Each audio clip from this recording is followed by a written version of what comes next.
3 মিনিটের একটা গল্প জীবনের বলবো, হয়তো আপনাদের একটু সময় আছে, একটু ভিডিওটা দেখেন, কথাটা মনেও রাখবেন এবং অন্তরে গেঁথে রাখবেন। হয়তো একটা কথা আপনার জীবনটা বদলে দিতে পারে। বাস্তব কিছু কথা আপনাদের সামনে আমি বলার চেষ্টা করব, একটু ধৈর্য ধরে শেষ পর্যন্ত শোনার চেষ্টা করুন। এই বর্তমান জমানায় এমন একটা সময় চলতেছে, যে সময়টা টাকা না থাকলে কিন্তু মানুষ মানুষকে মূল্যায়ন করে না। একটা সময় কিন্তু টাকা থাকলেও মূল্যায়ন করতো, না থাকলেও মূল্যায়ন করতো, তখন একটা ভালোবাসা মহব্বত ছিল। যাই হোক, এখন কিন্তু মানুষ কর্মস্থানের কর্ম দেখেও কিন্তু মানুষ মানুষকে সম্মান করে। শুধু দুইটা ব্যক্তি কখনো কর্মস্থান এবং কর্মস্থান ছাড়াও সম্মান সবসময় দেয়, সেটা হলো মা বাবা। এখন বিষয়টা হলো আপনি কোন কর্মটা বেছে নেবেন। আপনি যদি চাকরি করেন, ব্যবসা করেন, অথবা দোকানপাট করেন, অথবা ছোটোখাটো যে কোনো জব করেন, যে কোনো কর্মের সাথে আপনি লেগে আছেন, ভাই আমি শুধু একটা কথাই বলবো, আমি সাফল্য যতটুকু পেয়েছি সেটা হলো কয়েকটা কারণে পেয়েছি, সেই কারণগুলি আপনাদের তুলে ধরবো। একটা হলো, আমি যতক্ষণ পর্যন্ত কঠিন অসুস্থ না হই ততক্ষণ পর্যন্ত আমার কর্মস্থানে আমি চলে যাই। ছোটোখাটো অসুস্থতে আমি কখনো অজুহাত দেখায় ঘরে বসে থাকি না।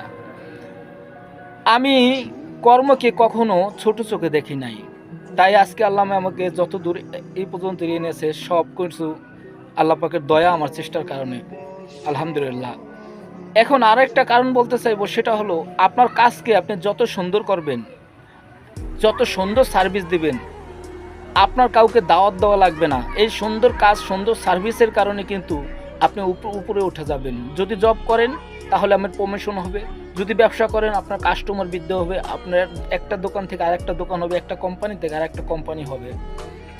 আপনি কাজ যত সুন্দর করবেন, ব্যবহার যত ভালো করবেন কাস্টমারের সাথে, অথবা বড় অফিসারের সাথে, অথবা কলিগের সাথে, অথবা পার্টনারের সাথে, ততই কিন্তু আপনার গুড নিউজ বাড়বে, ততই আপনার ভালো সম্পর্ক হবে। কর্মস্থানে কখনো মিথ্যা কথা বলবেন না। সব সময় আপনি কর্মস্থানে সত্যভাবে চলার চেষ্টা করবেন। সত্যটা যদি একটু সময় বেশি লাগে, সেটা কিন্তু খুব সুন্দর সুঘ্রাণ হয়।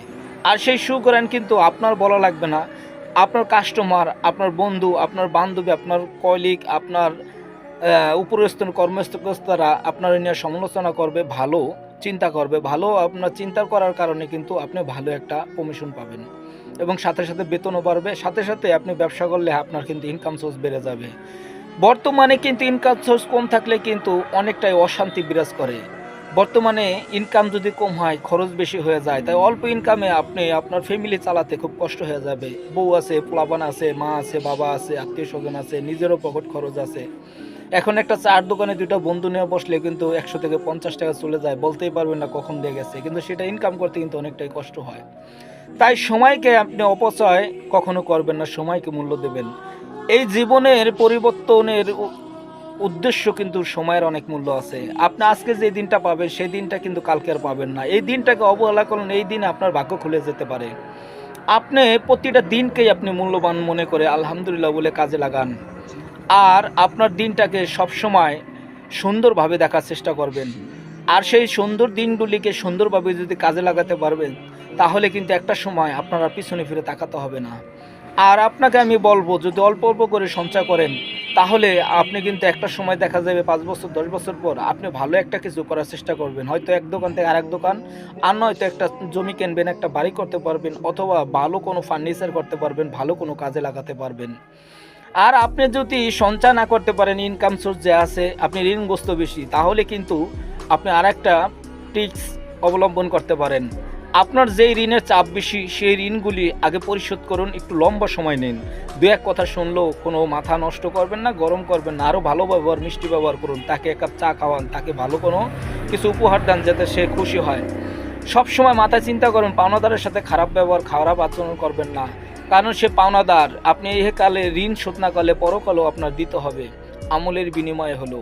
এই জন্য পাওনাদারের সাথে ভালো ব্যবহার করে যদি আপনি 3 ভাগের 2 ভাগ দিয়ে মাপ চেতে পারেন, অথবা আস্তে আস্তে সময় নিয়েও যদি তাকে ঋণ শোধ করতে পারেন, দেখবেন আপনি জীবনে অনেক কিছুর থেকেই মুক্তি পেয়ে গেছেন।